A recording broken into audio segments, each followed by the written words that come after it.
Est-ce que vous préférez ça à une Tesla? J'essaye actuellement la nouvelle version du Xpeng G6, donc la version restylée qui est le principal rival du Tesla Model Y. Et il y a beaucoup de choses qui changent principalement à l'intérieur et je vais vous montrer tout ça.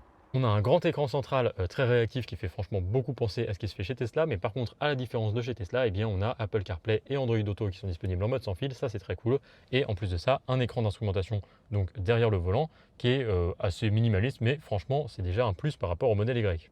Au niveau des finitions, eh bien, ça change un petit peu par rapport à la phase 1. On a ce bois qu'on n'avait pas sur la phase 1 que je trouve assez sympa. Et pareil pour cet éclairage d'ambiance avec un traitement un peu façon jukebox. En tout cas, c'est ce à quoi ça me fait penser. Au niveau des finitions et des qualités des matériaux, c'est plutôt pas mal du tout. Bon, en partie basse, on a quand même quelques plastiques durs. C'est pas parfait, mais c'est sérieux et c'est tout ce qu'on demande d'une voiture à un tarif qui est relativement abordable, en tout cas dans sa catégorie évidemment, puisqu'on parle quand même d'une voiture à plus de 40 000 euros.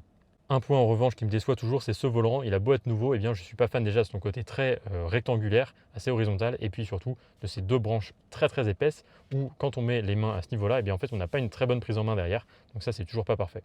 Pareil pour le double chargeur à induction, donc un peu comme chez Tesla, qui est en plus ventilé, mais malheureusement, il maintient très mal le téléphone. Donc ça peut arriver très facilement d'ailleurs que le téléphone perd l'alignement avec les bobines, voire que le téléphone tombe du chargeur. Ça m'est arrivé dans un rond-point tout à l'heure en conduite tout à fait normale. Donc franchement, c'est pas l'idéal. Une autre nouveauté de ce restylage, c'est l'apparition d'un rétro par caméra au centre. Et ça, c'est bien pratique puisque la rétrovision du G6, n'était pas sa principale qualité. Vous le voyez là. C'est toujours possible de passer au rétro classique qu'on voit juste là. Alors, je ne suis pas forcément dans le bon angle, mais il y a toujours moyen d'avoir un rétro classique. Un rétro caméra, c'est un petit peu déstabilisant, mais pour le coup, je trouve ça assez bien dans le cas du G6 parce que franchement, effectivement, on n'avait pas une très bonne visibilité.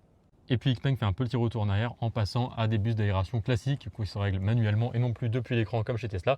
Et ça, c'est vrai qu'en termes d'ergonomie, c'est peut-être mieux. En tout cas, personnellement, je préfère, mais à vrai dire, ça ne me change pas non plus grand-chose. À l'intérieur, la dernière évolution, eh bien, c'est que les sièges qui étaient déjà chauffants et ventilés à l'avant deviennent massants. Donc ça, c'est franchement sympa.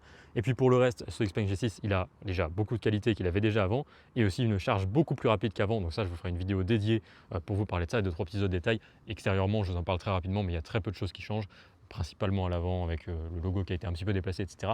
Mais rien de bien intéressant en soi. Ce qui change vraiment, c'est côté batterie et au niveau de l'intérieur.